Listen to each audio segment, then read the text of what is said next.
son trabajadores de casa particular las personas naturales que se dedican en forma continua a jornada completa para... ¿Qué es esto? En verdad no sé. Siento que es muy pesada, no se asemeja mucho a la realidad, es difícil de comprender. ¿Qué es esta definición? Bajemos un poco esta definición. ¿No te parece eso, Raimundo? Me parece correcto. En definitiva, la gente no lo entiende.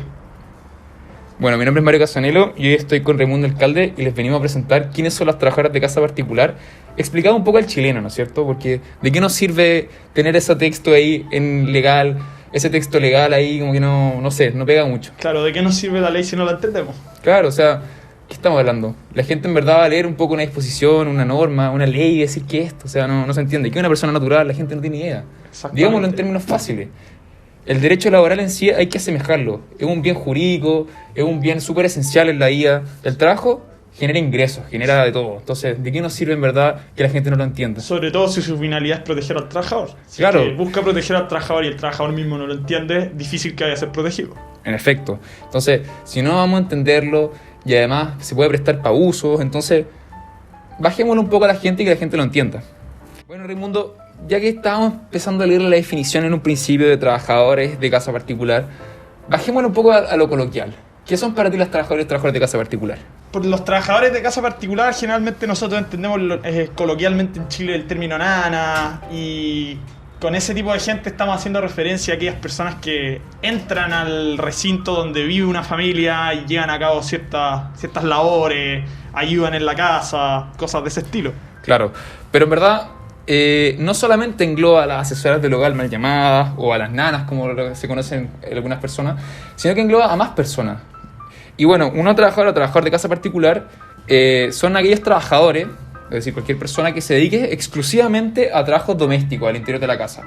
Y nuestra normativa nacional en verdad se encarga de regular este contrato de trabajo, como explicaba anteriormente, tiene una definición legal en el Código del Trabajo, pero específicamente para qué nos vamos a meter y entrometer mucho en la terminología legal. Claro. Aquí vamos a irnos a las cosas específicas que le pueden servir a una persona común y corriente que esté escuchando esto para utilizarlo el día de mañana en hacer, por ejemplo, su próximo contrato de trabajo de su trabajador de casa particular, o si usted es una persona que trabaja en una casa particular, le pueda servir para relacionarlo con el contrato de trabajo que actualmente usted tiene. Claro, la idea finalmente es que la gente que nos escuche pueda hacer valer sus derechos laborales frente al empleador y frente a cualquier tipo de abuso que se pueda producir. Claro, no es un llamado a sublevación como tal, ¿no es cierto? Claro. Pero sino que entienda las condiciones y todas las términos que debe contener su contrato de trabajo, y para que usted lo pueda revisar y pueda entender si está bien o está mal. Por lo mismo, que en la práctica el contrato de trabajo tenga peso, tenga efecto y no sea una letra muerta y que se incumpla permanentemente.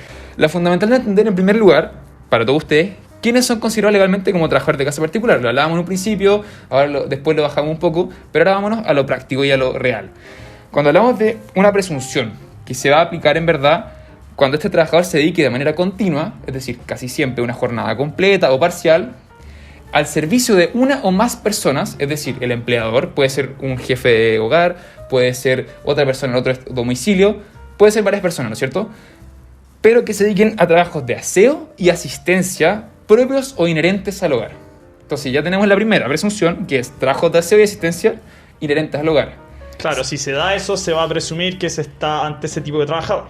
Claro, ya mismo el contrato mismo de trabajar en casa particular lo dice, casa particular se va a referir obviamente a un hogar particular de un privado, obviamente, ¿no es cierto? O ni siquiera puede ser privado, puede ser público, pero ya lo veremos más adelante. También se consideran como trabajadores, a todos ustedes les digo, de casa particular, no solo las mal llamadas asesoras del hogar.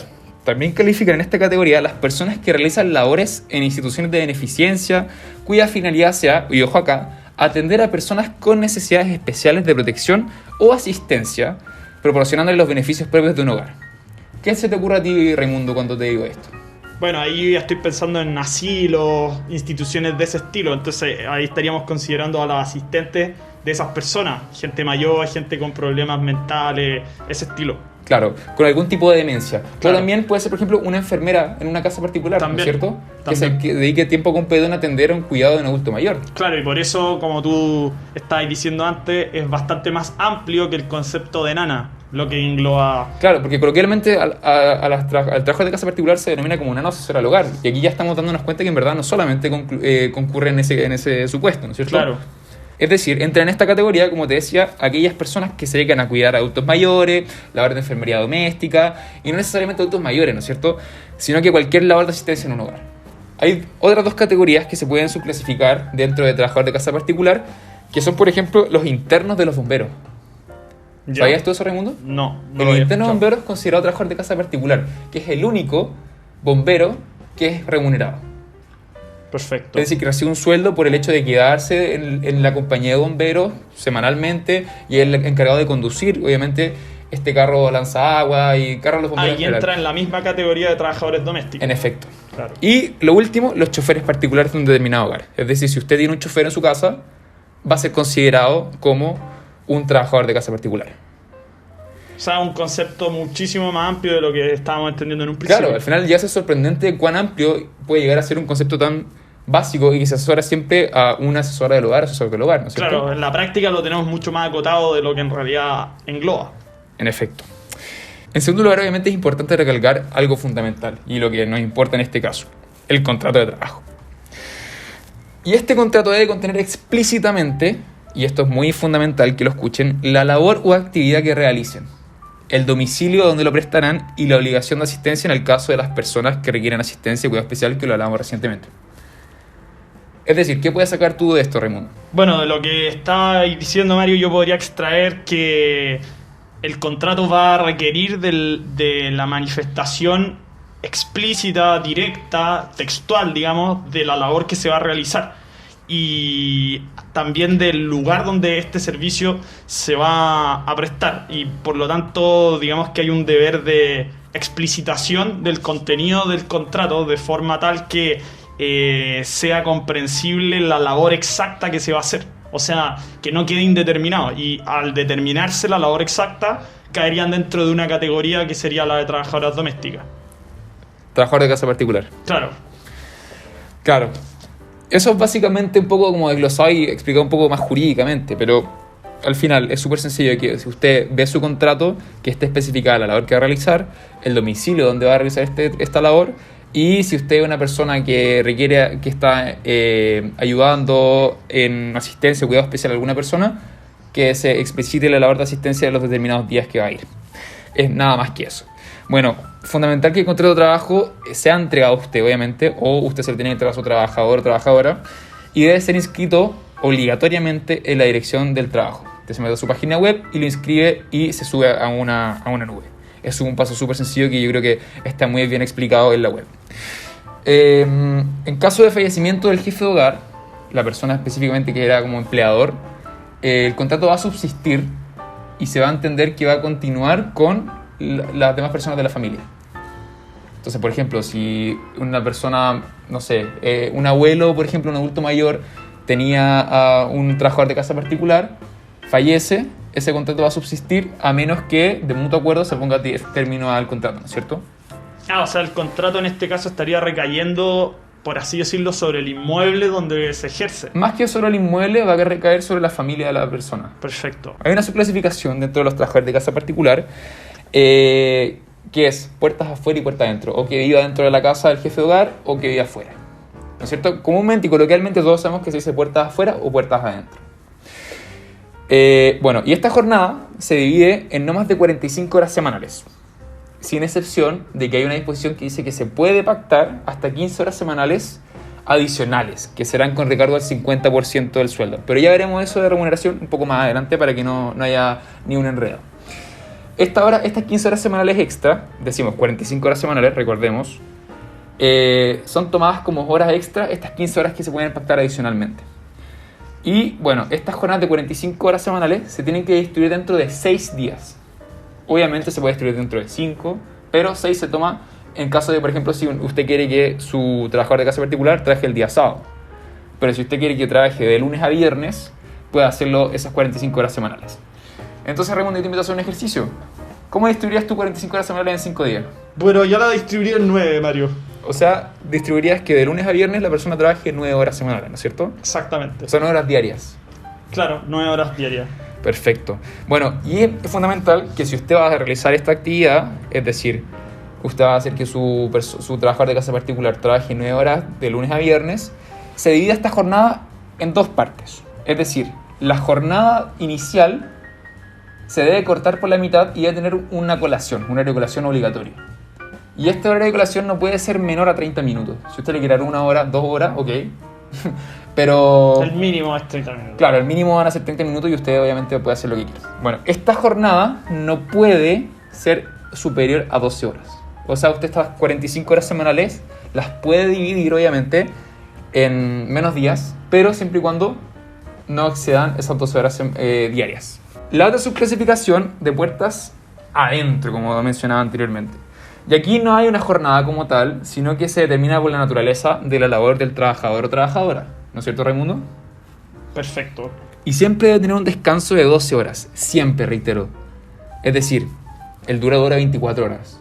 Pero debe tener un descanso de 12 horas. Y dentro de estas 12 horas deberá tener un descanso de 9 horas ininterrumpido. Es decir, esas 9 horas se van a reputar naturalmente como dormir, ¿no es cierto? Claro, la mayoría van a ser horas de sueño. En efecto. Y ahora vámonos a términos un poco más específicos sobre este contrato. El descanso semanal del trabajador de casa particular, puertas afuera o que no viva dentro de la casa del jefe de hogar, se rige por las disposiciones normales de todo contrato. Va a ser un descanso común y corriente, ¿no es cierto? Sin ningún tipo de específico. Sin embargo, las puertas adentro tienen como algo más específico, algo más jurídico, que dice que de común acuerdo, lo normal se va a reputar los domingos. El descanso del trabajador de casa particular va a ser puerta adentro, siempre va a ser los domingos. De común acuerdo siempre se podrá decir que los días sábados. Y este día obviamente puede ser repactado con su empleador, obviamente. Usted puede decir, ¿sabe qué? A mí me conviene descansar tal día. Okay. Claro, se puede cambiar siempre y cuando no vaya en menoscabo del trabajador. Claro, y no va a haber ningún tipo de cambio en la remuneración o en el sueldo que usted recibe, obviamente. Siempre y cuando haya de mutuo acuerdo, recordemos. Y obviamente los feriados festivos siempre van a ser un día de descanso. No, usted no puede obligar a su trabajador de casa particular a trabajar un día festivo, salvo que lo pacte como hora extraordinaria, ¿no es cierto? Claramente. Bueno, no es obligatorio, y esto es muy importante que usted lo sepa, no es obligatorio para la persistencia de este contrato de trabajo, de esta relación laboral, que se use delantal, uniforme o algún distintivo en un espacio público. Usted no puede obligar al trabajador de casa particular, o usted no puede ser obligada a aportar obviamente un delantal, un distintivo, algún uniforme en un espacio público. Es decir, si necesita por X razón ir al banco, ir al supermercado, no puede ser obligada a ir con su distintivo, su uniforme o delantal. Bueno, en caso de enfermedad es obligatorio y de muy urgencia e inmediatamente el aviso de seguridad social. Y aquí empieza una configuración de unas fechas que es un poco difícil de comprender. En el caso de que esta persona caiga durante muchos días, van a haber distintos días asociados y según la cantidad de tiempo trabajado, que se va a conservar el contrato de trabajo y sin goce de remuneración o de sueldo en caso de que se enferme, ¿no es cierto? Entonces, lo importante de estos días es lo siguiente. Si la persona lleva trabajando menos de 6 meses, va a tener 8 días sin goce de remuneración donde va a poder conservar su trabajo si la enfermedad llegara a ser duradera, ¿no es cierto? Si más de un semestre y menos de un año, es decir, más de 6 meses, pero menos de 12, 15 días sin goce de remuneración. Y finalmente, más de 12 meses, es decir, más de un año, 30 días va a tener sin goce de remuneración. Y bueno, las causales de terminación de este contrato son las básicas, es decir, usted se rige y se va a tener que atener, obviamente, al artículo 159, 160 y 161 que se pueden revisar. Y le invito a revisarlos de manera más legal. Pero hay una última cláusula en este caso, que es en el caso de enfermedad contagiosa de uno de los habitantes de la casa. Si uno de los habitantes de la casa donde se encuentra haciendo la labor, la trabajadora de casa particular o trabajador de casa particular, tiene una enfermedad que es contagiosa, se puede terminar el contrato por este simple hecho. Si obviamente se manifiesta un mutuo acuerdo y todo esto, pero puede haber causas de terminación del contrato. Pero eso más que nada el contrato de trabajador de casa particular. Y obviamente falta algo muy importante, ¿no es cierto, Raimundo? La remuneración. En efecto, pero eso, siento que queda bien bajado y queda bien explicado el contrato de trabajadora particular, pero la remuneración es fundamental. Y por favor, Raimundo, tú que eres más experto en este tema, explícanos un poco qué significa la remuneración en este contrato. Muy bien, bueno, ahora vamos a lo que en la práctica a la gente en realidad le importa, que no es más que El dinero. La plata. Digámoslo directamente como es, todos lo sabemos. Pero bueno, en la remuneración, entonces tenemos dos entendimientos de la remuneración, dos conceptos de remuneración. Tenemos el artículo 41 del Código del Trabajo, que nos habla de la remuneración más que nada de efectos laborales, mientras que el 172 nos habla de la remuneración en cuanto a efectos indemnizatorios. Ahora, por no leer simplemente los artículos, que encuentro que para la gente no es tan relevante en sí el texto, pero sí la distinción entre ambas. La del artículo 41 es una definición ya de carácter más general, que permea a todo trabajo, a todo contrato de trabajo. Mientras que en el artículo 172 se está dando una definición que va dirigida exclusivamente a cómo se indemnizará al trabajador una vez que se termine la relación, una vez que se fije el aguinaldo, etcétera. O sea, tanto por los beneficios como el término del contrato. Y luego de esto tenemos ya las características de la remuneración. Pero explícame, Raimundo, una cosa antes de... Sí. Perdón que te interrumpa. Por ejemplo, ¿qué cosas constituyen remuneración en este caso? Por ejemplo, si yo a mi trabajador de casa en particular le entrego, no sé, dinero para irse en transporte público mensualmente, una edición, ¿eso es remuneración? Mira, Mario, ese punto en específico lo toca el código en el artículo 42 y habla de forma clarísima cuáles son casos que no constituyen remuneración. Y ahí tenemos los viáticos, los gastos de traslado, situaciones que tú mismo me fuiste nombrando, y en esos casos no se va a entender que hay remuneración. Ahora, ¿por qué no hay remuneración en esos casos? Eso lo entendemos justamente a la luz de las características de las remuneraciones. Primero, la remuneración es una contraprestación con motivo de la ejecución de un trabajo o servicio. O sea, pero eso, ¿de qué me sirve, en verdad? Claro, ¿a qué me refiero con esto? Tocando justamente el punto que tú me habías mencionado. Que si es que es una contraprestación, o sea, viene dada por el hecho de realizar una labor, entonces no se puede considerar dentro de ello los gastos de traslado, porque los gastos de traslado no vienen dados por el hecho de realizar un trabajo, sino para realizar el trabajo. Son dos cosas distintas. Luego ya tenemos el carácter que se habla de pecuniario. ¿A qué nos referimos con esto? Que es avaluable en dinero. O sea, se tiene que dar un pago que sea o dinero o de algo avaluable en dinero. Una especie que pueda ser avaluable. ¿Tú me podrías pagar en un terreno? Lo podría hacer siempre y cuando esa especie en específico fuese avaluable en dinero, que en este caso sí lo es, y siempre y cuando no supere el 50% de la remuneración. Ahora, lo otro también es que la fuente de la obligación es el contrato. En el caso de los gastos de traslado y todo, no necesariamente son el contrato y puede surgir entre nosotros por común acuerdo un determinado día. Y si es que estamos ante estas características, entonces tenemos remuneración. Por lo mismo, los casos que tú me estabas diciendo no son remuneración. Después tenemos el artículo 42 que nos habla de los tipos de remuneraciones. Ahí tenemos el sueldo, el sobresueldo, la comisión, la participación y la gratificación. ¿Qué valor práctico tiene esto? La remuneración de sueldo se tiene que dar todos los meses, siempre. No se interrumpe, no varía salvo que haya un despido y se vuelva a contratar. Y el sobresueldo, la comisión, la participación y la gratificación son remuneraciones de un carácter más extraordinario en comparación con el sueldo. El sueldo es lo habitual, lo que uno recibe a fin de mes. Espérame, Raimundo, y por ejemplo, si la trabaja casa particular, que tiene derecho a 15 días hábiles de vacaciones, una vez completado este año de servicio al empleado respectivo, ¿va a recibir remuneración? Sí, respondiendo a tu pregunta, Mario, sí, efectivamente tienen que recibir esa remuneración. Y bueno, después tenemos lo que son los requisitos del sueldo. Tiene que ser fijo, dinero, en periodos iguales, tiene que ser consecuencia de prestar los servicios, y finalmente no puede ser inferior al ingreso mínimo mensual, lo que se conoce como el sueldo mínimo. Y finalmente ya tenemos el artículo 151. Pero dame un segundo, Raimundo. Dime. ¿Sabes cuál es el ingreso mínimo? Bueno, actualmente el sueldo mínimo está en 350.000 pesos. Y bueno, finalmente el artículo 151 del código, que establece que el sueldo o la remuneración se fija de común acuerdo y en la moneda de curso legal, o sea, el dinero que actualmente se está utilizando en este país, que es el peso chileno. O sea, ¿lo puedo pactar en dólares? No se puede pactar en dólares porque es la moneda de curso legal. Muy o sea, bien. la que actualmente en el país se está utilizando. no la que se esté utilizando actualmente en otro país. Y los alimentos, la habitación, todos esos gastos ya son parte de lo que tiene que salir del bolsillo del empleador.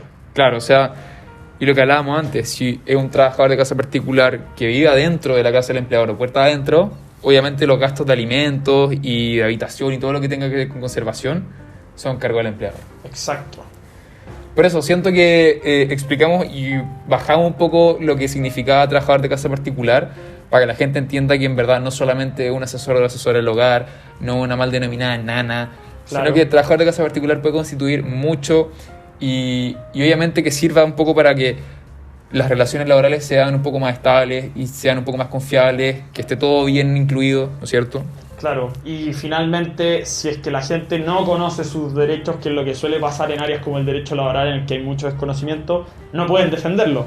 Entonces, tenemos que cumplir con este rol de dar a conocerlo para que la gente efectivamente haga valer los derechos que tiene en virtud del contrato. Tienes toda la razón, Raimundo. Pero eso, espero que les sirva a todos ustedes, los que se dieron el tiempo de escuchar esto. Y nada, feliz derecho laboral a todos. Muchísimas gracias a todos los que nos escucharon. Ya saben, hagan valer sus derechos porque si no nuestro trabajo habría sido en vano. Muchas gracias. Muchas gracias.